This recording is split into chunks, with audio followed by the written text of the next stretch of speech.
Ladies and gentlemen, please take your seats and silence your mobile devices. Our program will begin shortly.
Ladies and gentlemen, please take your seats and silence your mobile devices. Our program will begin shortly.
Ladies and gentlemen, please take your seats and silence your mobile devices. Our program will begin shortly.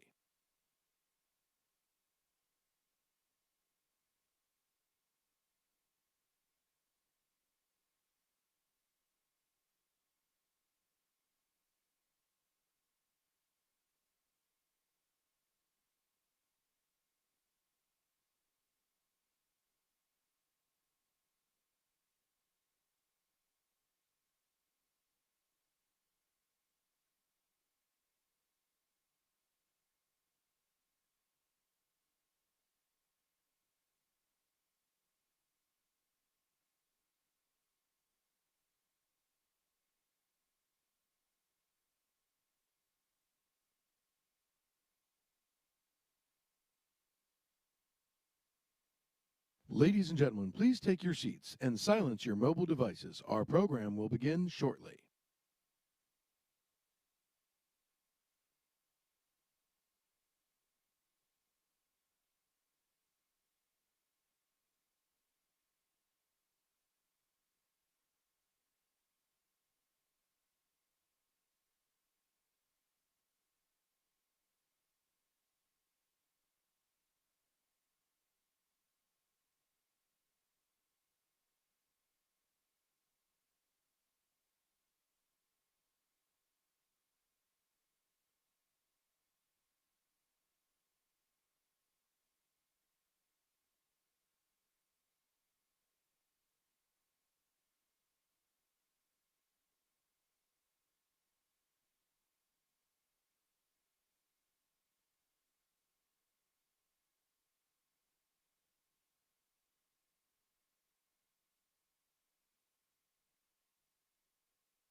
Ladies and gentlemen, please welcome Miss Erin Walsh, Deputy Assistant to the President and National Security Council Senior Director.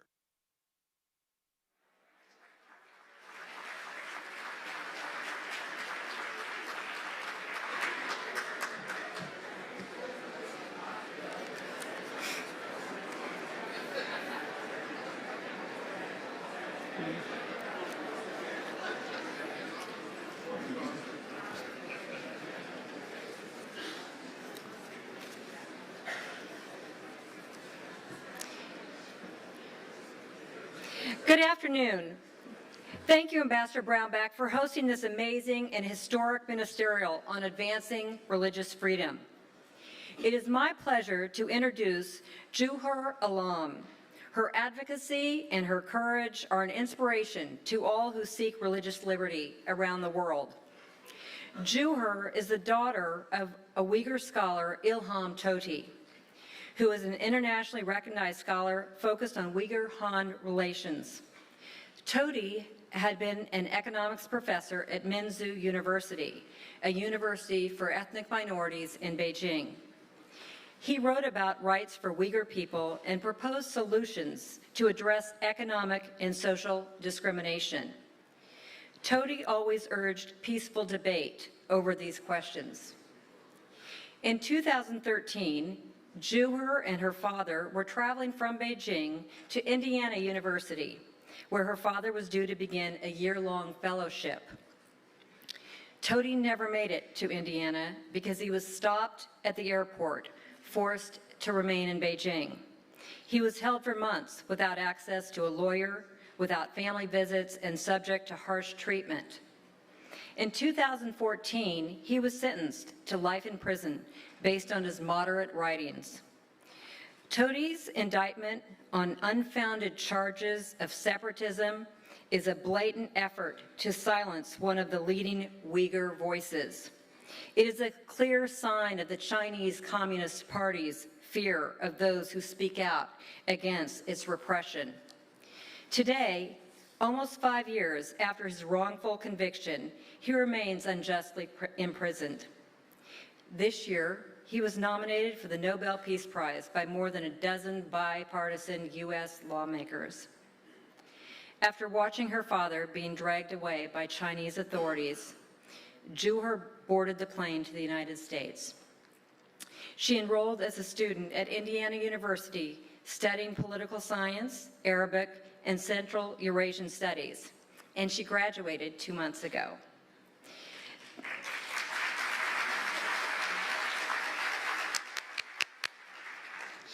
Uighur has become a forceful advocate for her father.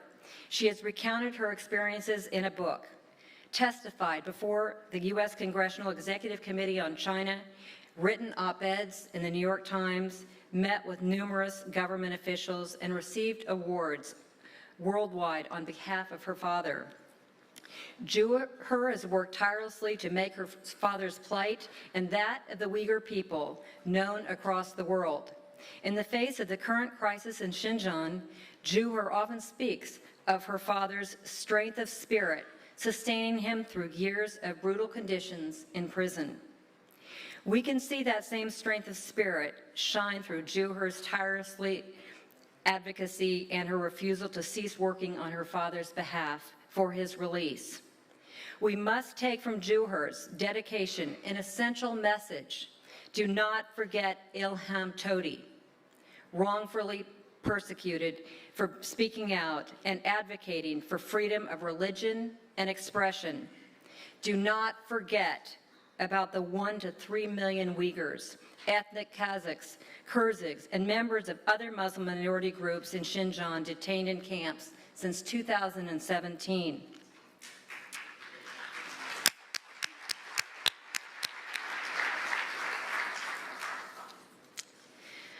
Last night, as I was actually preparing for this and thinking about Uighur, it was very interesting because I opened this book that's by Mother Teresa.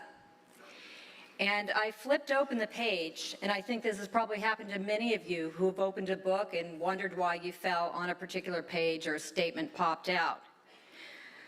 The statement that I opened to was page 146. The book is called Love, a Fruit Always in Season. Interestingly enough, there was a handwritten note that I wrote on 5/29/2013. Depart Hong Kong to move to Beijing. That was the year Uighur boarded the plane without her father. So I want to read this statement to you that Mother Teresa had written. Uighur, I want you to realize the tenderness of God's love. I have called you by your name. You are mine. Water of temptation will not drown you. Fire of sin will not burn you. I have carved you in the palm of my hand. You are precious to me. I love you. Keep the joy of loving God in your heart. We as Americans are fortunate to have this great freedom, the freedom to worship and express ourselves as we choose. We know that this is an inalienable right. And we know that we must stand together with Ilham Tohti, his family, and his daughter today and every day until he is released. We are honored to have you here today. Please welcome Uighur Ilham.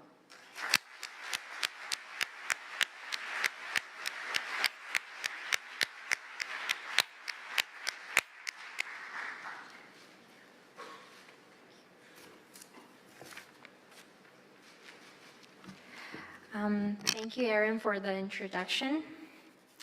I also want to thank Ambassador Brownback and Secretary Pompeo for hosting this event.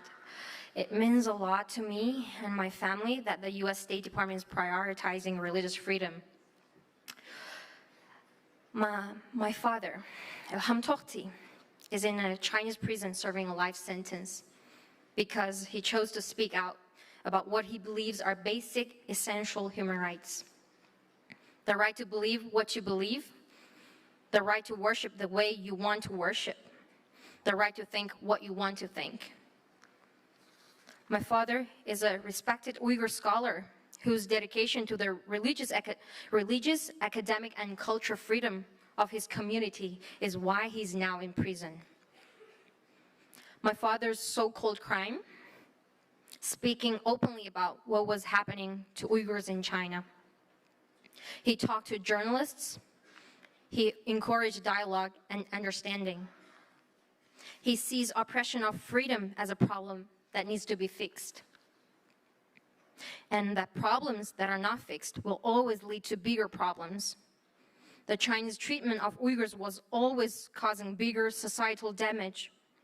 Even before the horrific crackdown, the camps, the ongoing torture of innocent people, China was creating larger, longer-term problems because of the damage they were doing between groups of people. When people are treated and labeled as separate or different, as wrong or bad, human connection cannot happen. My father is a fixer, a bridge builder, a connector. He knows that a better future is one where Han Chinese and Uyghur children are in school together, are friends together, and have the same opportunities. His vision is for human connection. For this vision, he worked very, very hard. He created a website so people could share their thoughts and the truth. He wanted to be the bridge between Han Chinese and Uyghurs. But his exercise of free speech, his intellectual defense of religious freedom, his fight for the Uyghurs to be treated equally could not be tolerated by the Chinese. I have not had any updates on my father's condition since 2017. I have not spoken to him since 2014, and I have not seen him since we were separated at the airport in 2013. We were on our way to Indiana University, where my father was supposed to start a year-long residency. He was detained by Chinese authorities. I continued on to America and was able to enroll at IU, and I just graduated 2 months ago. When my father and I were able to speak on the phone, I remember how glad he was to hear that I was able to openly observe Ramadan as a student at Indiana University. I was able to wear hijab and pray and fast without fear of being monitored and imprisoned.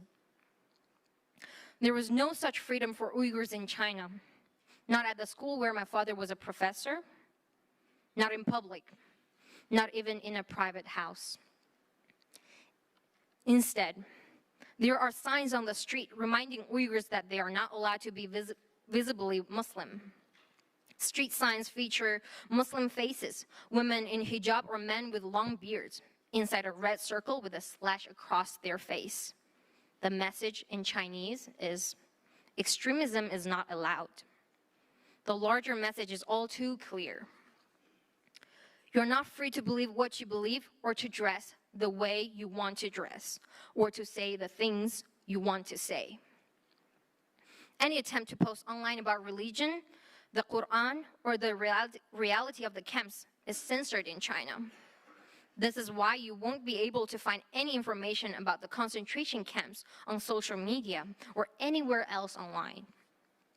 At schools, children fill out forms listing what books are there in their homes.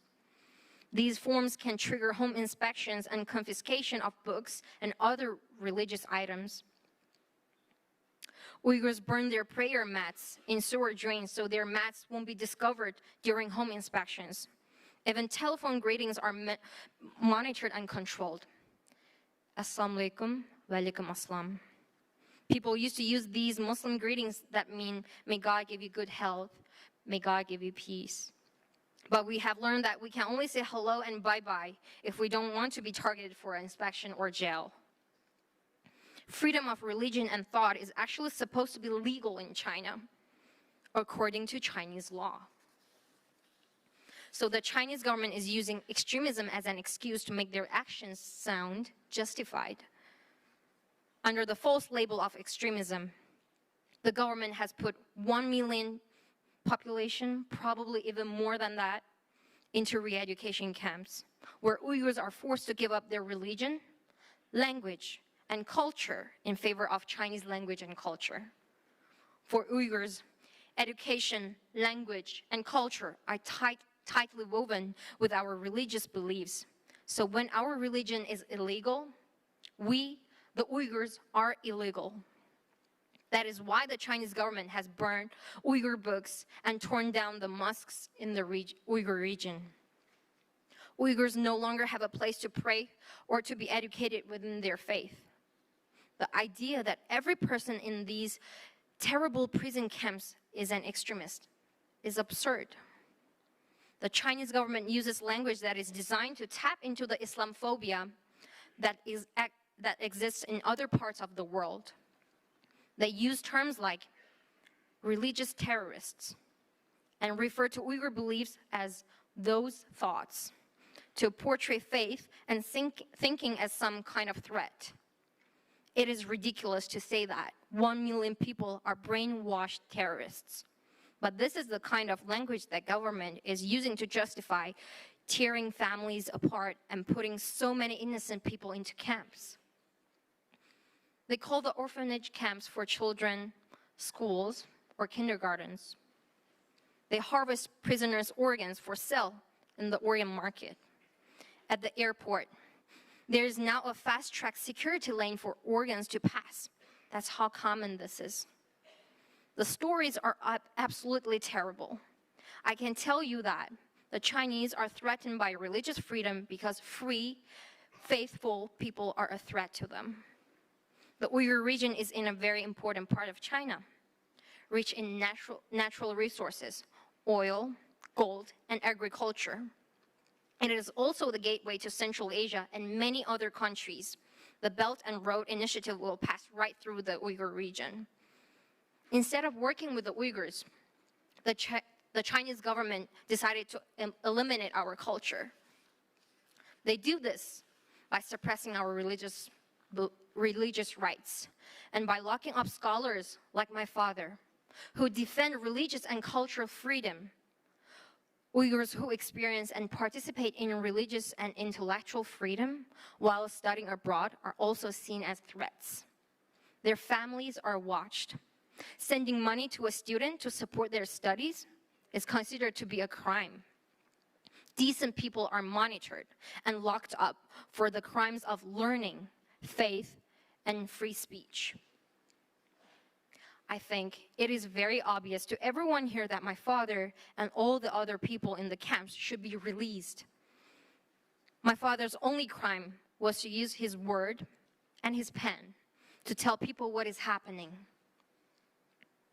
But the real crime is the camp themselves. I'm grateful that my father's story and the story of the Uyghurs in the camps are being told. But this is not how Uyghurs want to be known in the world. I have specific action items for this group to consider. Please demand that China release all the people who have been taken to the camps for false crimes. Demand that China release the names of all the prisoners. Right now, there's no way for family members to know where their loved ones are being held or what kind of conditions they are in. Perhaps the Chinese government could use their facial recognition technology for the humanitarian purpose of sharing information with family members, not to capture more people. Thank you. Instead of using this technology for making people live in a worse life, they should make people's life better.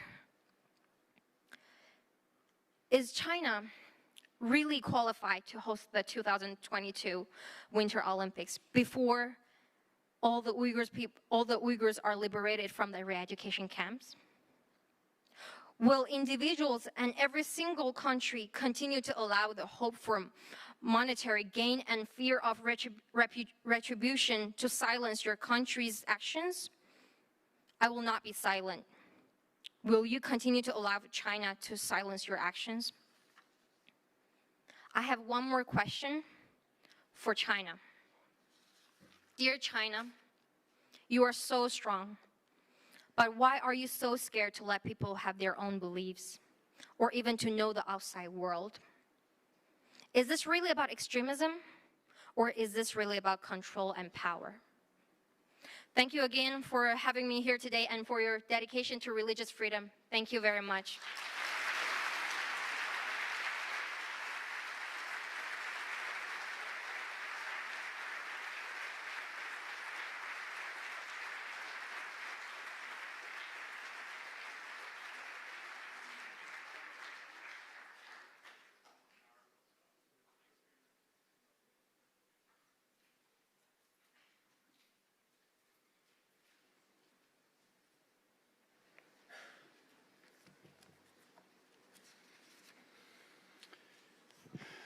Wow, what a powerful testimony that she puts forward, and what a great challenge and serious questions. Knowing her story sets us up well for this next conversation about the greatest challenges facing religious freedom today. I hope you've had a good day so far. I hope it's going well.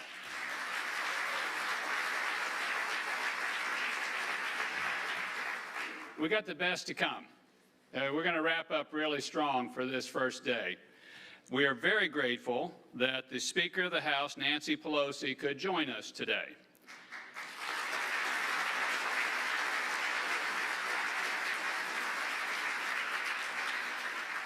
Her career is well known. She's the only woman to ever hold the role of Speaker of the House, and is a clear and strong advocate for religious minorities. I've gotten to know Speaker Pelosi over the years, in particular through her advocacy for the people of China, specifically religious freedom advocates, and particularly the people of Tibet. Madam Speaker, we are certainly honored to have you here today.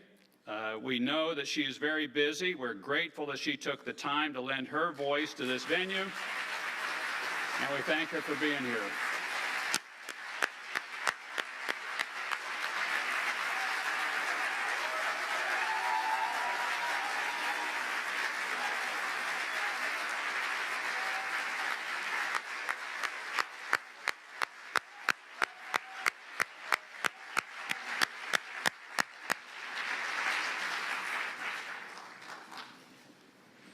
More applause like that, she'll come back more often, too. That's great. It's also my pleasure to introduce to you a man who, particularly perhaps in this crowd, needs no introduction, Congressman Frank Wolf. Frank, come on stage.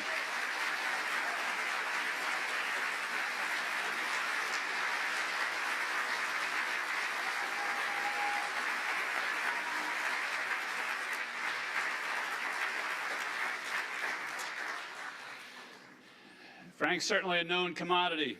He was the architect of the 1998 International Religious Freedom Act, groundbreaking legislation, globally groundbreaking legislation that created the International Freedom Office at the State Department and the position which I now hold. He's the real deal. He's passionate about protecting and defending religious freedom wherever it is under attack all over the world. His book, Prisoner of Conscience, is he's a prisoner of his own conscience, that he feels the chains that are on others, and he acts to deal with them. I'll turn the microphone over to each of them for a few comments, and then we're going to have a general discussion about religious persecution, and particularly religious persecution in China. Madam Speaker. Thank you very much, Mr. Ambassador, for the invitation to be here at this very special ministerial, and thank you for bringing everyone together globally around a value that is deep in our hearts. I want to commend you for your great leadership, and you have made such a great difference. What I just learned from your comments is that the position you hold was created by Frank Wolf. Yet another reason why we should be very grateful to Frank Wolf. But thank you for bringing the energy that you do to it, the values that you have always brought to everything that you have done, and for making such a big difference in terms of religious freedom. I look forward to our conversation, and an honor to be here with Frank Wolf. This is a man of such courage. He may be a prisoner of conscience, but he's a prisoner of courage too, because his courage demands that he would do whatever was necessary. I've seen him I've heard his stories coming back from Beijing prison number 1. I'm sure he'll talk about that. but he has been, again, persistent, dissatisfied, relentless and making sure that no one ever forgets. Sometimes they say the most horrible form of torture to a prisoner of conscience is that the those who have them in prison will say to them, nobody remembers you're here, and so you're forgotten. And Frank will make sure that no one is forgotten. And that is a comfort to so many people there. And thank you all for being here, for what you do in your communities in the course of the time we have together. Perhaps, Rabbi, thank you, Saperstein, for your tremendous leadership. Juhar, thank you for your remarks. I'm so sorry for your story, but we'll be talking about Uighurs in the course of our conversation here today. I'm honored to be here, and I bring the greetings of so many of my colleagues on both sides of the aisle, Democrats and Republicans, in the House and in the Senate, wishing the best for this conference in your deliberations. Thank you, Mr. Ambassador. Please to yield to, did you want to yield? Yes, please. Thank you, Yield Madam to the Speaker. distinguished former member from Virginia, constant, relentless champion for religious freedom, Frank Wolf. Thank you. Thank you. Thank you, Madam Speaker. I want to thank the Secretary, and I want to thank Ambassador Brownback, and I want to thank all the employees of the State Department to put this event on. And lastly, I want to thank all of you for the work that you do and will continue to do. When you look at the Pew survey, 70% persecuted in 2009, now it's 80%. So this is very, very important. So thank you very much. And again, Madam Speaker and Mr. Ambassador, thank you. Thank you, Frank. We're going to have a dialogue, a discussion up here. I'm going to ask a series of different questions for the speaker and for Frank to respond to. It's going to be obviously on the topic today, but also particularly focused on China. I know the speaker in particular wanted to talk about China, and so we're going to talk about it. Let me start off, though, with a more general question. And just in this entire area of religious persecution, what are your biggest concern? Each of you have been involved in public life for a long period of time. Now, Frank, you're retired from it. Speaker, you're right in the heart of it. What's your area that concerns you the most now over the history of what you've watched in this field of religious persecution that's happening today? Okay. Here's the thing about religious persecution. Frank and I and others have been involved in promoting human rights throughout the world and all different aspects of human rights. But when it comes to religion, freedom of religion, that's for punishing people for what they believe, and if they act upon their beliefs. So it seems to separate it out as how can you separate people from what they believe unless you have no beliefs yourself and can't appreciate that other people do.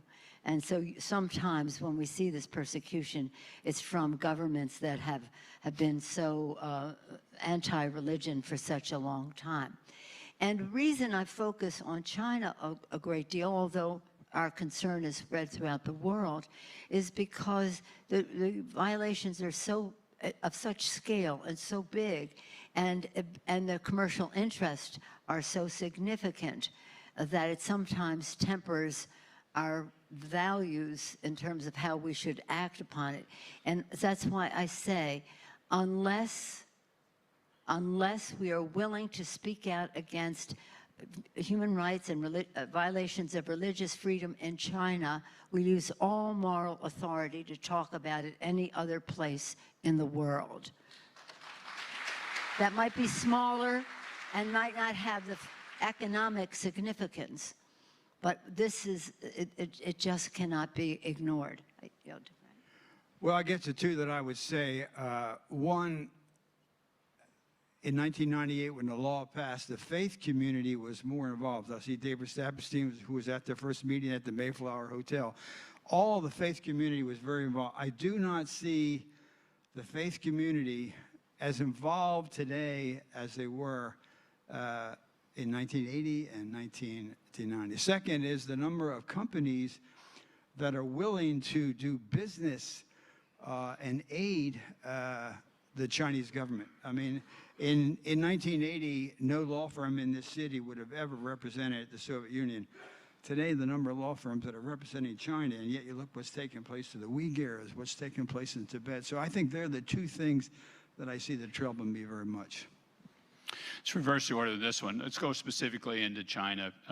Frank, you've studied, you've been into China a number of times. You've been into Tibet years ago.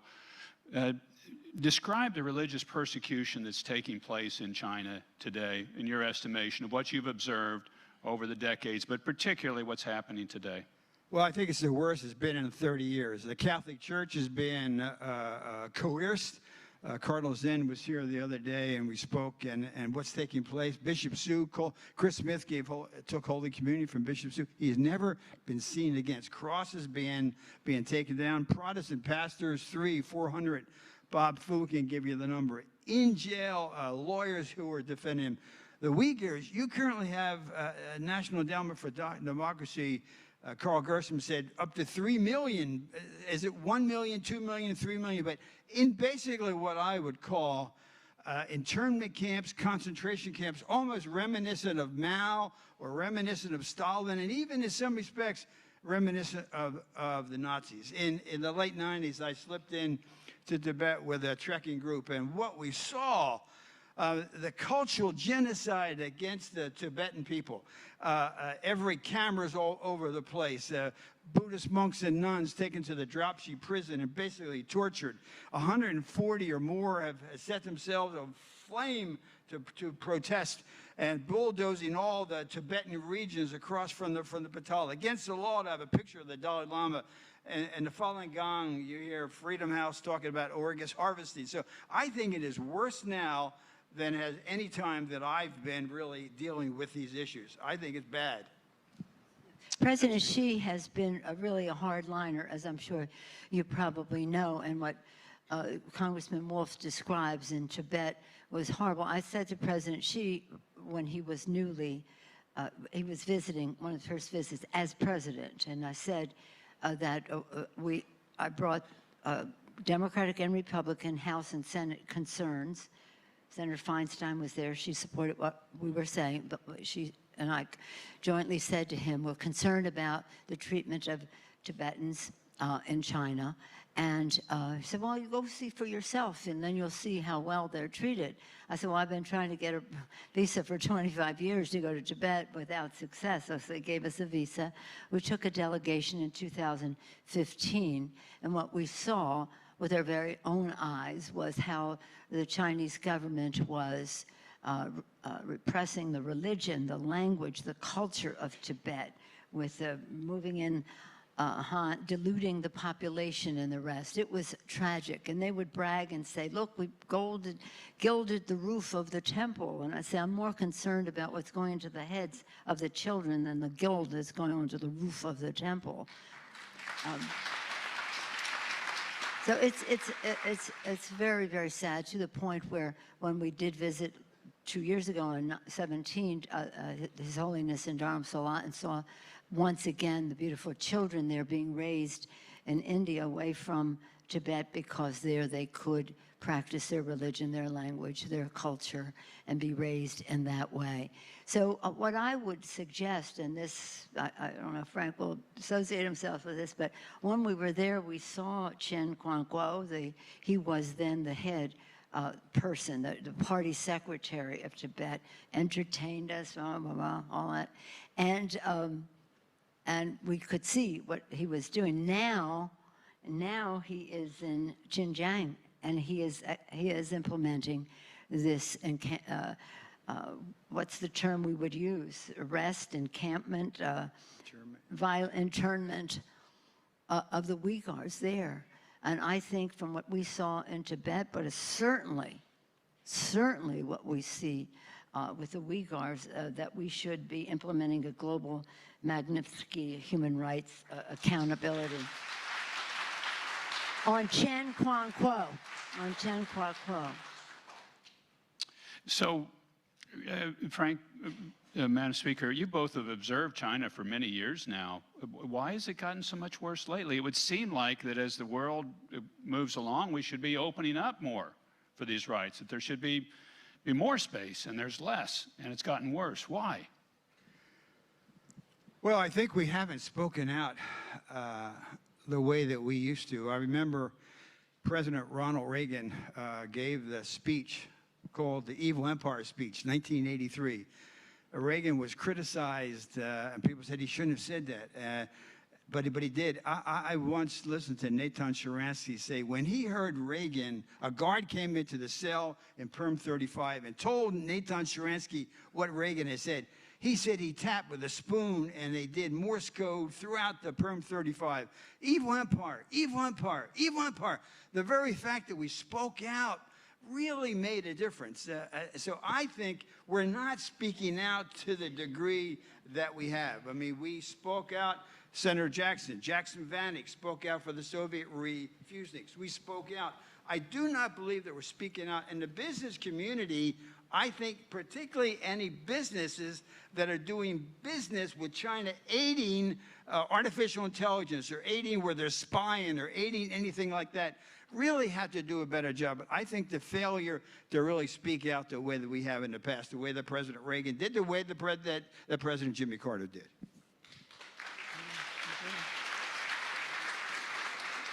Madam Speaker. Well, Frank and I go back a long time on all of this, and after Tiananmen Square, which we thought, my goodness, certainly the world will react.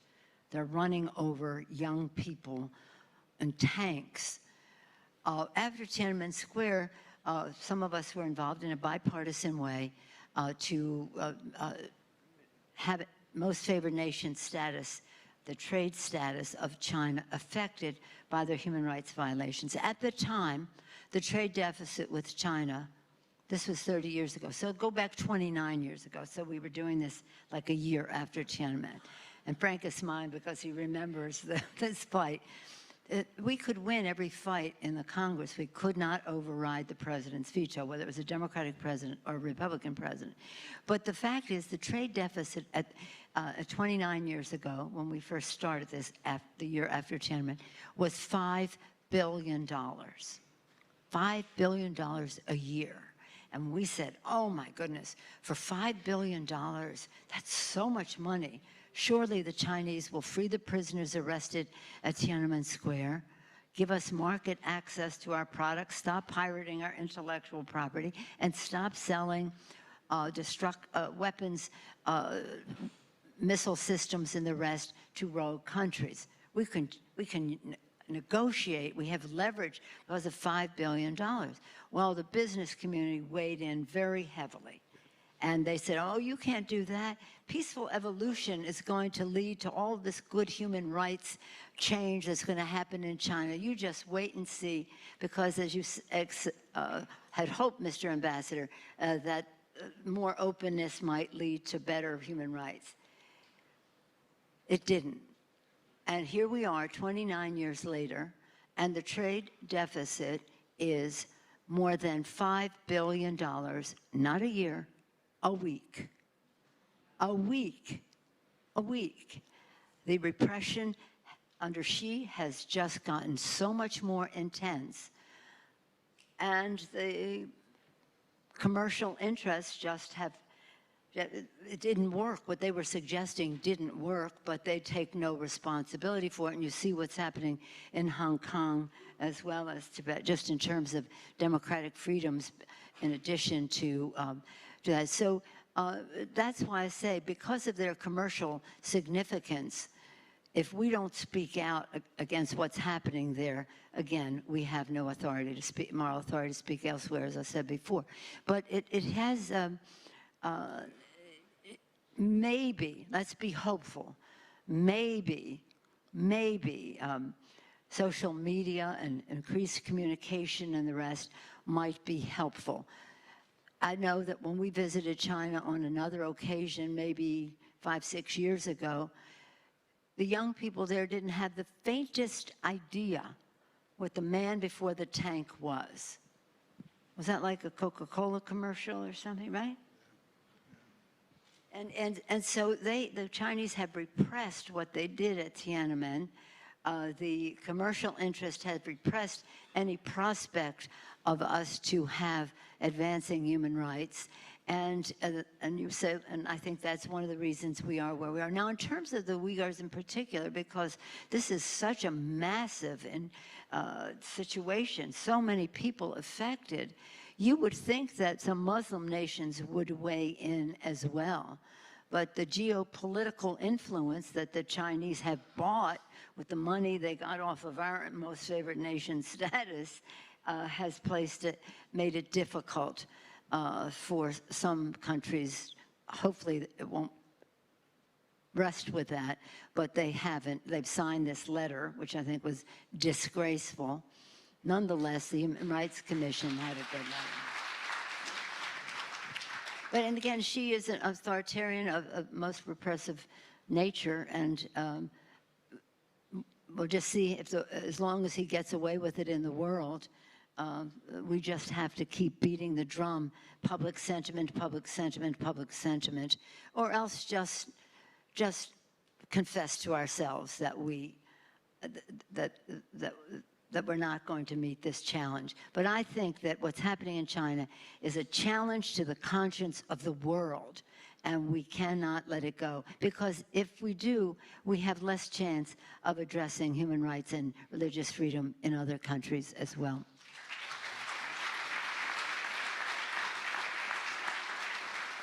I don't think this crowd wants to let it go and just let it slide on by.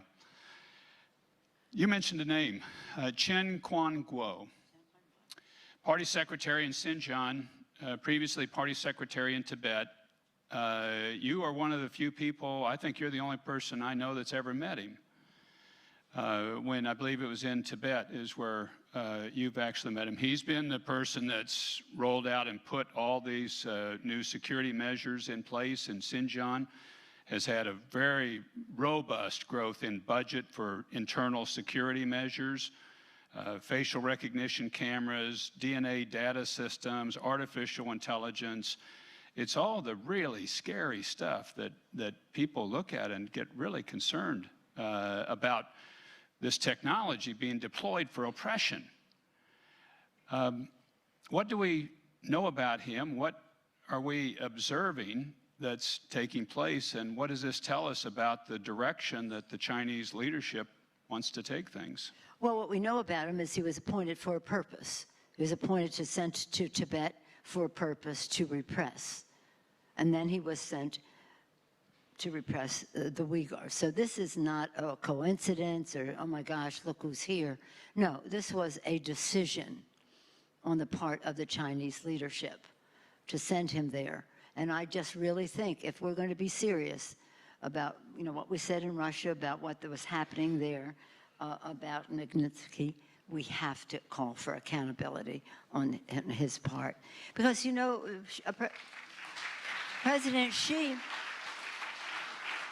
my understanding, and I haven't heard this firsthand, my understanding about President Xi, this will shock you, I think, my friends, we worked over the years on the Uyghurs long before this terrible thing.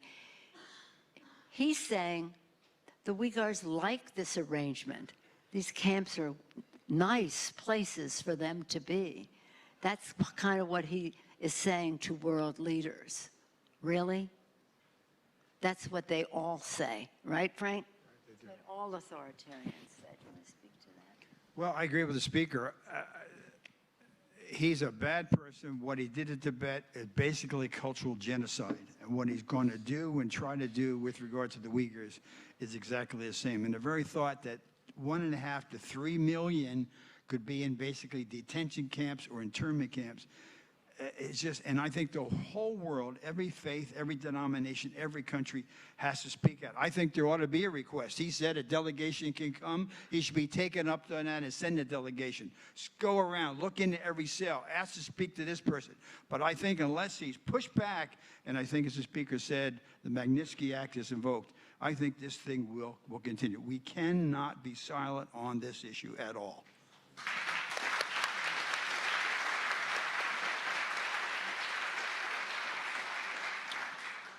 Advanced technology. I want to go right to this subject because there's a lot of interest in this. The use of advanced technology to crack down on people or the use of oppression. I've had people come to me and say, in the future of oppression, there may be fewer people incarcerated, put in jail, but more people marginalized in society by these systems. And they get on the bad list. They get a bad social credit score. Then they can't get into, their children can't get into a school. They get kicked out of an apartment. Eventually, maybe they can't buy and sell because everything is done over an electronic system. Talk about that, the use of that advanced technology, and what we should do to head that off from being used in oppressive areas and repressive societies. Minister. It is scary. What I think, there are companies that we believe, and I'm not going to mention names here, that are cooperating and working with the Chinese government. I think we should do basically the same thing, God bless him, that Harry Wu did. You, Harry, God bless him, sue these companies. There should be suits against these companies, and the damages ought to be given to the Uighur community, to the Tibetan community, to the Falun Gong community. And if the cases are not successful, then the Congress ought to change the law to do it in such a way that these cases can be brought. You need to pay, they need to pay a price. And, you know, I went on before I came here, I went on to look, and I'm not going to mention the companies, but I went on to look at some of the Western companies that work with the Nazis. I could not believe the names. I could not believe the names, and I would not mention them because that would not be fair to the countries now and the people that run them. But no country, no company in the West ought to be cooperating with the Chinese to do this, and I think they have to be sued the same way that Harry Wu did. There is a list that the Department of Commerce has of accountability.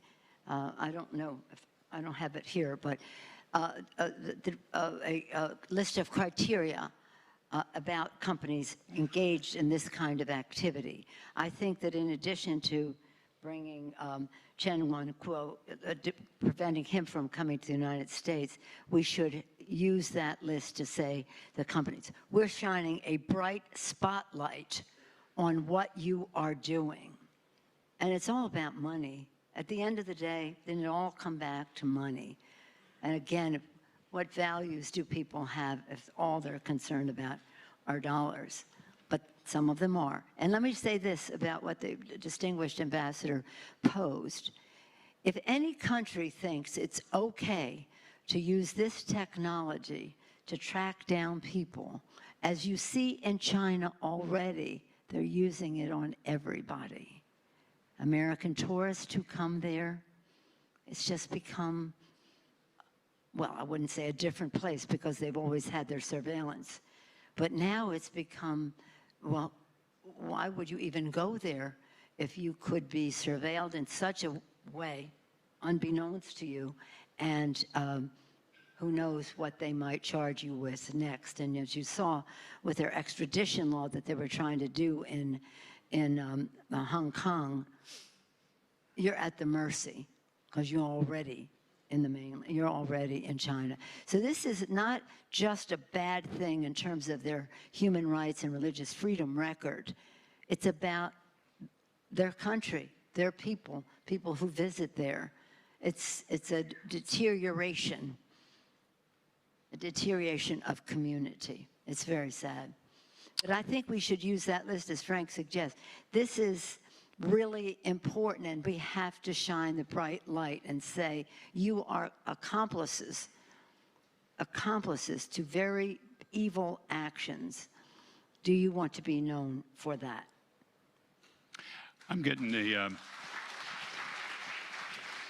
high side from your staff, and being a former member of Congress, when the bell rings, the horse starts running. So, you know, it's, I know who's you don't in have charge. to vote. They would have votes while I'm here, but the speaker's been very generous, particularly to come off the Hill and in a very busy time getting before the August break. So this is really key that you're doing that. I want to end up on a softer question, but one I think may be more instructive, actually, or very instructive to this crowd. We need to get people that don't agree on a lot of things to start working together on one thing.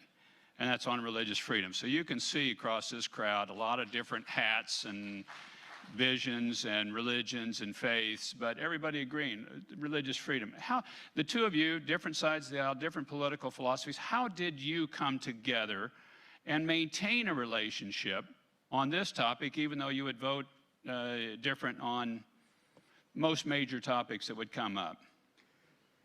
Well, That seems a fair question. don't you think? That's just- well, yeah, and it's an easy question. I like Speaker Pelosi. She's been, and every time we have ever approached the Speaker on an issue of international religious freedom and these issues, she has always not only said yes, but she's been actively supportive. There would not be a Tom Lantos Human Rights Commission were it not for the Speaker.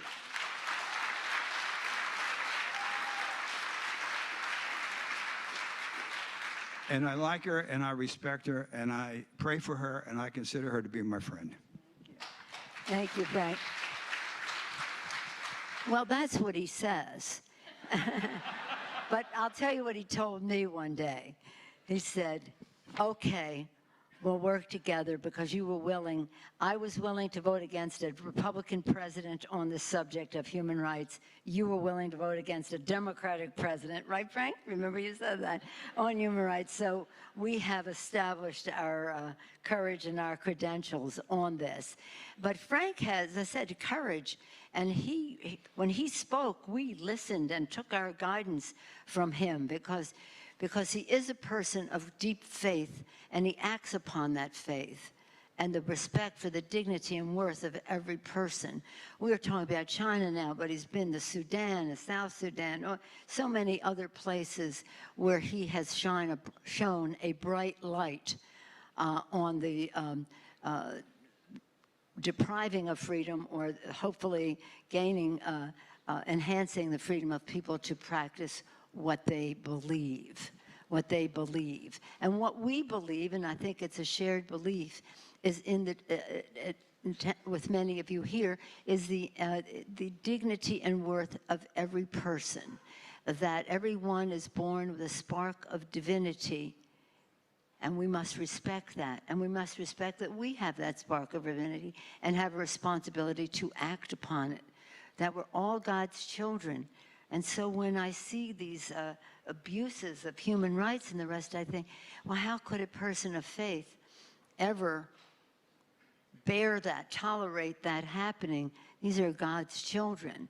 And I just was saying to my colleagues, this Sunday's gospel was the gospel of the Good Samaritan, love thy neighbor as thyself. And the thing about it is, and this is a Catholic perspective that I bring, my faith is important to me. When Christ became man, his participation in our humanity enabled us to participate in his divinity. That's who we all are. How could we do anything less than respect the dignity and worth of every person and the manner in which they express their faith? Thank you, Mr. Ambassador. I was going to call him Senator Brownback, for enabling us to have this. Thank you. Let's give him one more round of applause, please.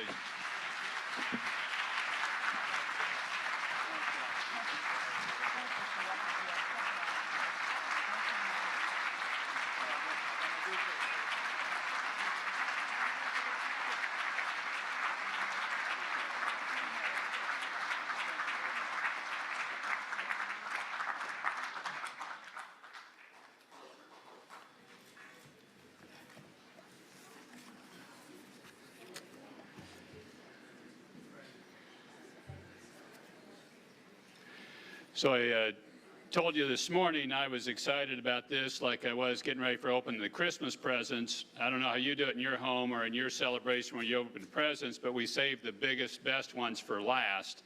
And I think we just got one of the big presents opened up here. One final speaker. You're going to want to hear this one too, and it's fantastic. He's an old friend of mine that's going to be kind of giving our closing summation, really, for the day. I'm pleased to introduce a man who has committed his career to fighting for freedom of religion or belief for people all over the world, and he's been to some of the most difficult spots in the world. Because of Lord Alton's tireless campaigning on religious freedom issues relating to China, Burma, Iraq, Pakistan, elsewhere, millions of people have an advocate fighting for their freedom of thought, conscience, and religion, as well as for other human rights. For 18 years, he was a member of the House of Commons, and since the late 1990s has served in the British House of Lords. He's consistently raised tough questions about religious freedom to government officials of whatever party. His lifetime of work and achievement in addressing human rights, including and particularly religious freedom, within and outside of government, is a shining example we should all strive to emulate. Please welcome to the stage Lord Alton, or David Alton.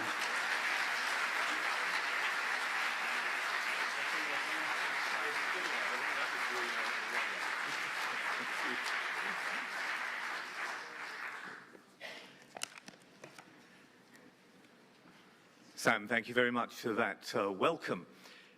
Events like this are an enormous source of encouragement.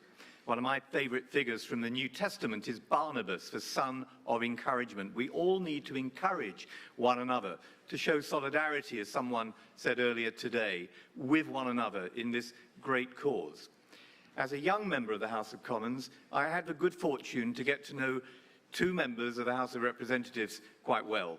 Whenever I would come through Washington, I would always make for their offices if I had the chance. And one of those was Frank Wolf, whom we've just heard from and whom I traveled with in Africa and have got to know well over these years. The other, Chris Smith, who we'll hear from tomorrow. And I only really ever got to know one member of the Senate during that time, and it was Sam Brownback. And I even got the chance to visit Kansas when he became governor. So I regard that as being something very special for me.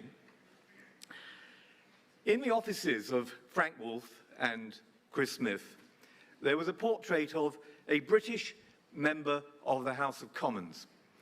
And that man was William Wilberforce. He was the youngest member of the House of Commons.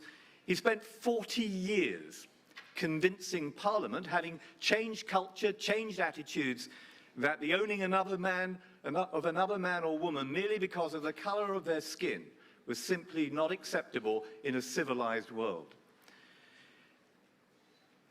That interaction in Parliament, on both sides of the aisle, became a cross-Atlantic interaction too.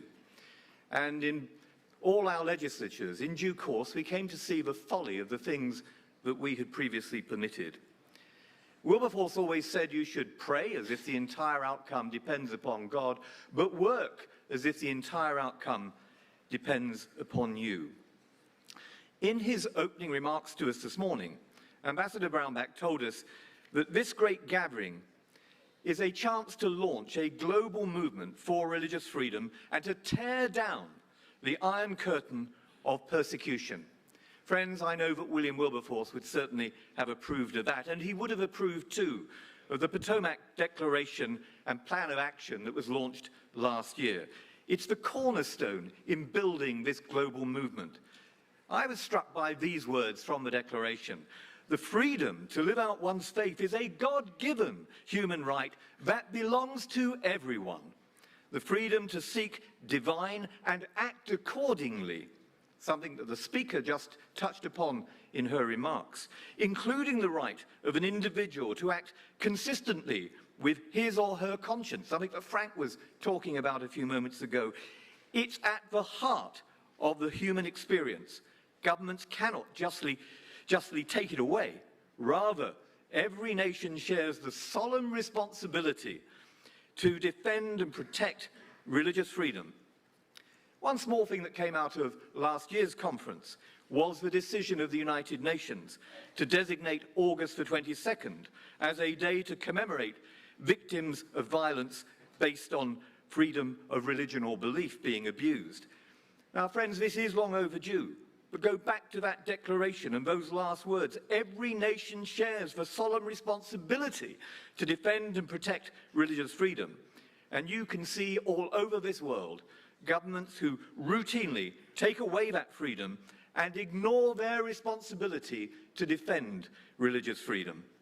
Just a week ago, an independent inquiry reported to Jeremy Hunt, the British Foreign Secretary, that the persecution of 250 million Christians worldwide comprises, the words from the report, the most shocking abuse of human rights in the modern era. The most shocking abuse of human rights in the modern era. Friends, millions of people are persecuted, and I would not detract one iota from the importance of speaking out on behalf of those who are persecuted from whatever background they come. But we who come from a Christian background should not be ashamed of speaking out for the 250 million in this most shocking abuse of human rights in the modern era. That report also specifically highlights the failure to declare as genocide the murder of Christians and Yazidis and other minorities in Iraq and Syria. Those killings, like the killings in Pittsburgh, in New Zealand, in Sri Lanka, that we were also moved to hear about this morning, demand many responses. But surely one of those responses is justice. Forgive, but don't forget who was responsible, and bring those responsible to justice. And look at the consequences, friends, when we don't.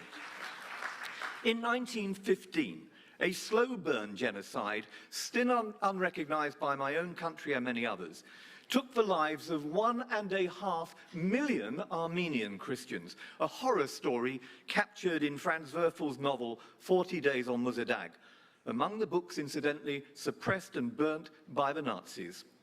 Hans Morgenthau Sr., the US ambassador to the Ottoman Empire, called it race murder. Hitler took the world's indifference and unwillingness to insist on justice as a signal that he could butcher Jews, disabled people, gypsies, homosexuals, Roma, and non-compliant religious minorities, famously saying, "Who now remembers? Who now remembers the Armenians?" The Jewish lawyer Raphael Lemkin, 49 of whose relatives were murdered in the Holocaust, was a student of these events. It was he who coined the word genocide, developing the Genocide Convention, which requires us, the United States, the United Kingdom, every country that is a signatory to that declaration, it requires us to protect, to prevent, and to punish. Genocide begins when we ignore the canary in the mine, when we forget our duty to uphold justice. Ignore it, and it emboldens perpetrators who believe that we are too weak or too disinterested to ever hold them to account. In Armenia, in 1915, the wider world war was used as a reason not to act. During the Holocaust, claims that things couldn't be so bad triggered silence until it was too late. In Srebrenica, appeals for help were ignored even by the commanders of European soldiers stationed nearby. I visited Darfur during a genocide that took 300,000 lives and displaced 1 million people. And I visited the harrowing genocide sites in Rwanda, where we ignored the warning signs too. To other their targets, Rwanda's genocidaires called their victims cockroaches.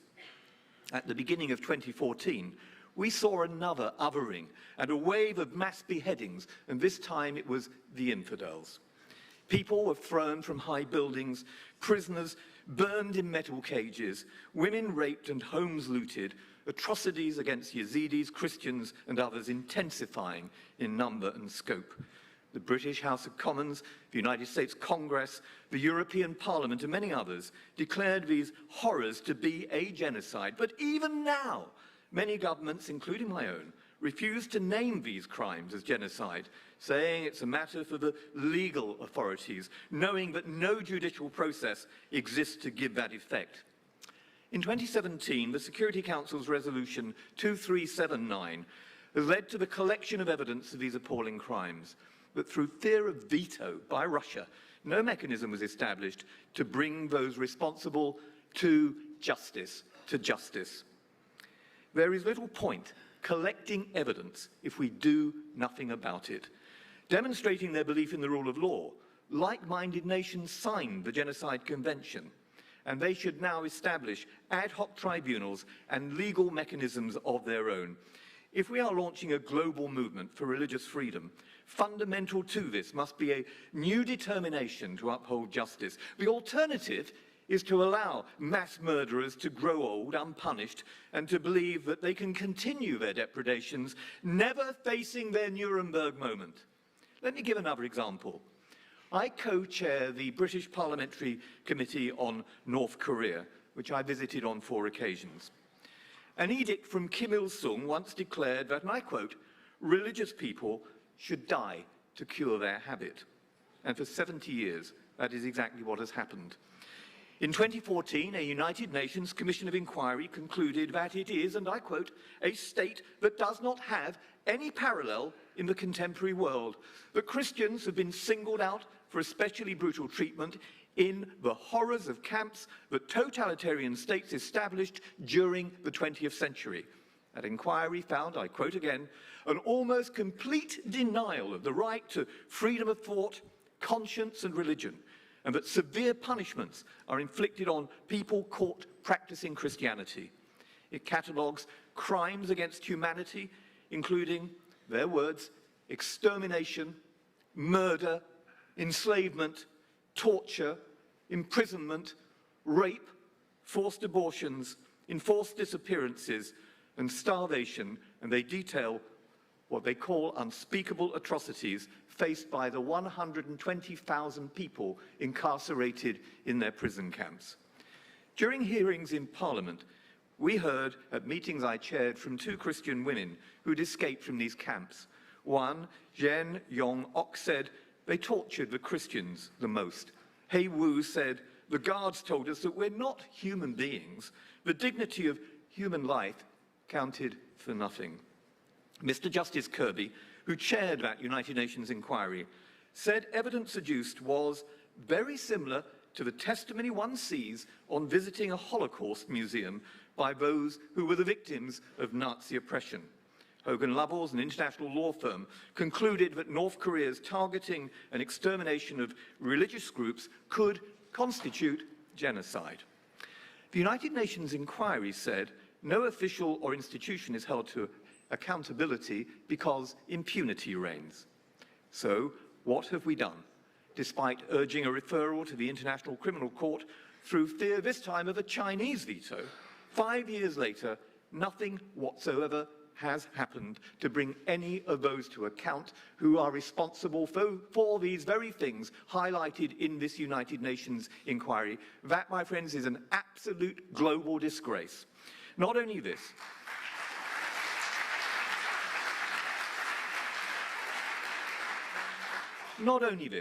but through their forcible repatriation of escaping Christians, China is totally in breach of the 1951 Convention relating to the status of refugees, which it signed, and the 1967 Protocol, and the Convention against torture and other cruel, inhuman or degrading treatment of punishment, which they ratified in 1988, prohibiting the return of persons to states where there are substantial grounds for believing that they would be subject to torture.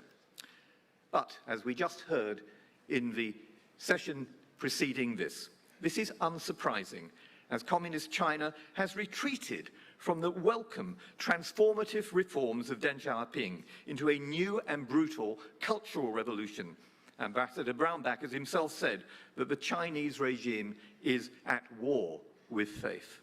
Show trials, executions, and the torture of prisoners are among its hallmarks. Believers and their lawyers have disappeared, churches and shrines destroyed. I've been in Western China and Tibet. Think, as we heard earlier, of those 1 million Muslim Uyghurs detained without charge in Siberian-style re-education camps. And I endorse what has been said. What a disgrace it is that we sell face recognition equipment to a regime that incarcerates its own people and then violates them and then degrades them. It is a national disgrace in the United States, but in the United Kingdom and in every country that allows this to happen.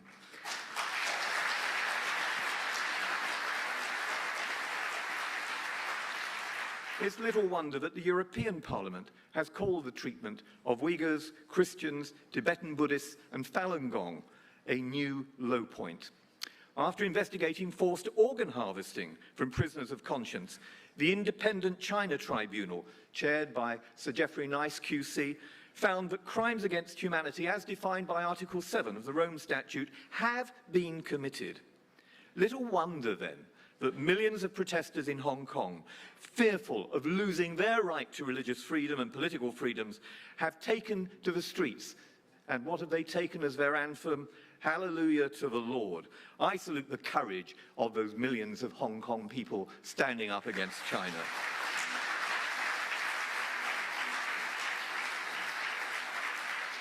Friends, when you ignore the canary in the mine and justice isn't upheld, it leads to the incarceration of Uyghurs, to the unfolding jihad in Nigeria, the burning alive of Christians in Pakistan, a country I visited last November, the displacement of Muslim Rohingya and Christian Kachin in Burma, and to genocide. Genocide unchecked, genocide unchallenged, genocide unpunished.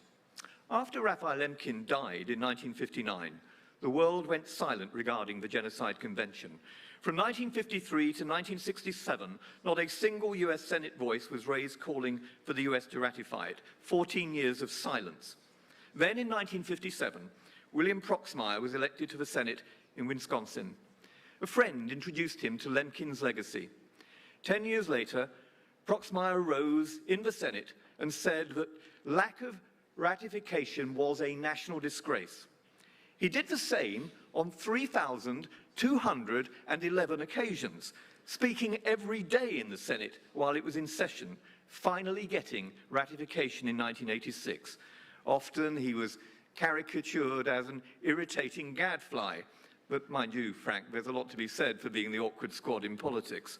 Friends, Proxmire's successors need to return and rise up to legislative fury and with an urgent sense of social and political righteousness. This is not only right, but also hard-headed and sensible. Consider how religious persecution, from Eritrea to Pakistan, North Korea to Sudan, adds vast numbers to the flow of refugees, and how persecution correlates to the hobbled economies of the countries from which they flee. Societies, by contrast, that have religious freedom are the most prosperous and the least dependent on foreign aid and military assistance. But to enable more countries to take this as their lodestar, we need to do, at a conference like this, the heavy lifting, designing and advancing new legal routes to justice for the persecuted. And we need to shape our aid programs which are far too often religion blind, and promote international policies to reflect that priority. And we need to do it because it is the right and wise thing to do. The suffering and the pain which we have heard about today requires those of us with the privilege of political freedom to raise our voices, to demand justice, to demand human dignity, and to demand those things that we enjoy for those who do not. We cannot afford the luxury of silence. To end, the Protestant theologian Dietrich Bonhoeffer, executed by the Nazis, famously said, "Not to speak is to speak. Not to act is to act. Not to speak is to speak. Not to act is to act." In contesting the persecution of millions, including those 250 million Christians truly described as the most shocking abuse of human rights in the modern era, future generations will judge us on how we responded, and rightfully so. The test for each of us will now be, how will we speak? How will we act? What are we going to do about it? And now, not later.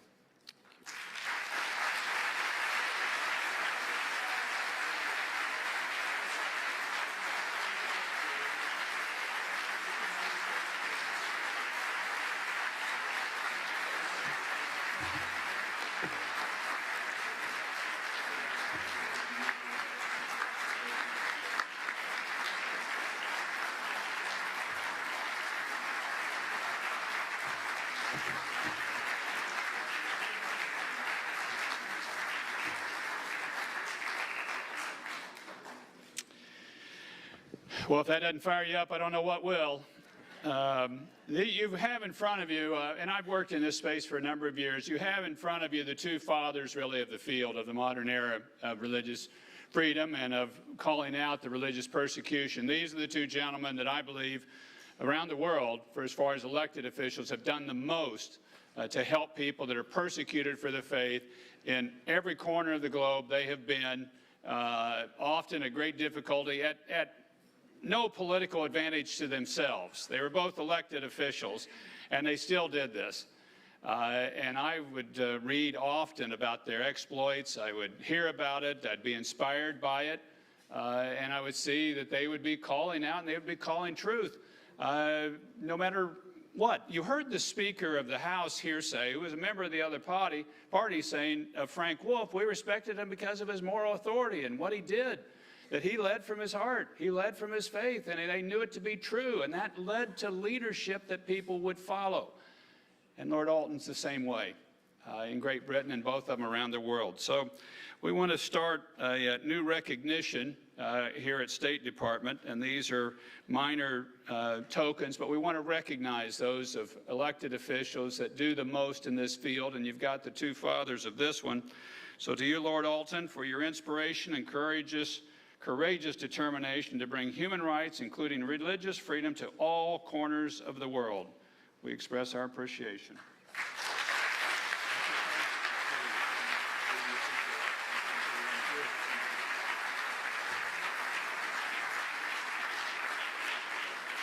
And to Frank Wolf for your transformational leadership throughout a career dedicated to advancing global respect for religious freedom in both the U.S. Congress and beyond. Recognition.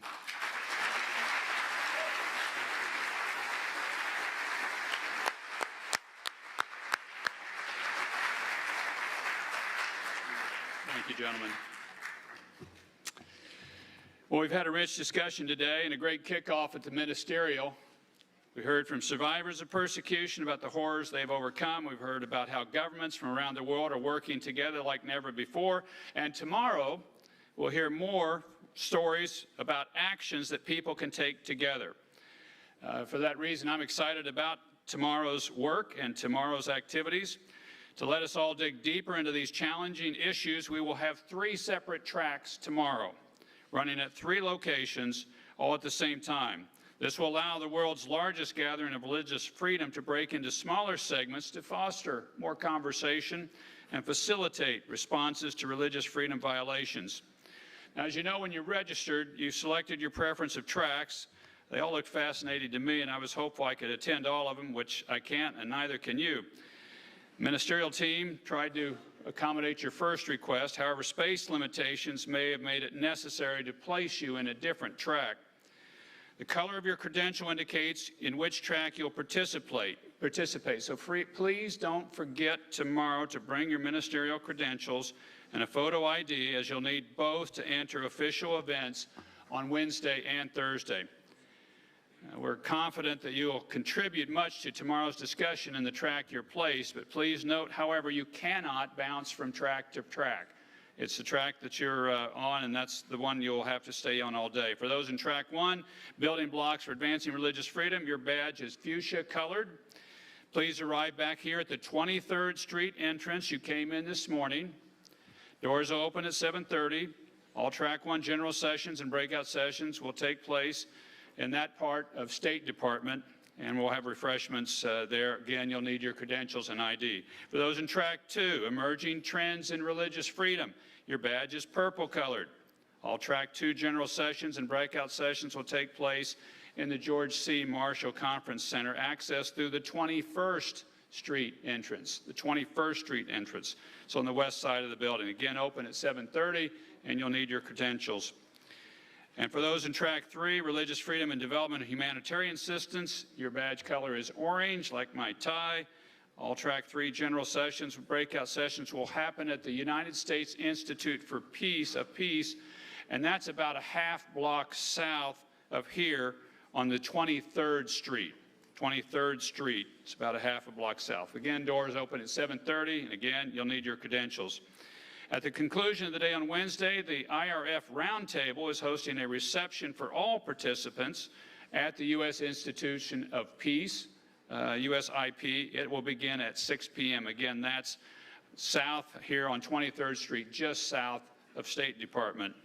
On Thursday, we will assemble governments from around the world. This is really two conferences. It's civil society and religious groups Tuesday, Wednesday, and governments on Thursday. We'll discuss ways to address the concerns that you have raised and challenge them, the governments, to do more. But while we are meeting, there will be many side events that will be occurring. I want to draw your attention to that. The International Religious Freedom Roundtable group has organized 81 sidebar events. That's a lot, 81 of them that they're organizing. You're welcome to attend a lot of them. If you want to see the list, they've got them on a website, irfroundtable.org. irfroundtable.org. I've already been to a couple of them. They were excellent and they were well attended. I urge you to look at that list and see which ones that you would like to participate in, that you would go. Also want to note that we'll be holding a special training session for those interested in better understanding and accessing U.S. government foreign assistance. The training will be held at the U.S. Commission on International Religious Freedom on Thursday morning from 9 to 12. Space is limited. You need to RSVP at training at uscirf.gov. That's training at uscirf.gov. And if you need help with any of that, there'll be people around here that can help you know which place to go and where to sign up for that. And everyone is invited to the Thursday evening conclusion event at the National Museum of African American History and Culture. For those of you from out of town, you will want to go to this because it's a hard ticket to get into the place. You need a month's advance to be able to get in. It's just been a very popular museum. It tells a tough story well. But they're opening the museum up. It's sponsored by State Department, the Holocaust Museum, Memorial Museum as well. Doors will open there at 6:30, remarks at 7, and then they're going to leave the museum open until 11 o'clock so people can wander around and look into it. Again, you'll need your ministry credentials. And lastly, I know some of you here today are not going to be able to stay around for tomorrow. We would appreciate it if you could leave your credentials at the door when you leave today, at the end of today, so we'll know if you're going to be here tomorrow, and we'll have more credentials in case there's some people on a wait list that we can get in. We had to close registration on this. We just didn't have enough space, and so we want to try to accommodate more people tomorrow. So if you're not going to be here tomorrow, please leave your credentials. Thanks again for coming. We value your partnership with you, religious communities, religious freedom fighters, human rights activists, all parts of civil society willing to join hands for religious freedom. We can't do this alone, nor should we even try. Now, looking out at this vast army in front of me, I am greatly encouraged. We have people from all parts of the world, from all faiths, and none from all political persuasions, and we're here to insist that everyone everywhere should enjoy this God-given right. We want the event to matter, this event to matter, to be a dividing point, an event we can all look back on and say this was where the tide turned and started to turn in favor of religious liberty. That's what we're after. The fight won't be over until when we leave, but we should be, we must be in a better position to fight once we leave. Thank you for being here. I hope you've enjoyed the day. Look forward to seeing you tomorrow.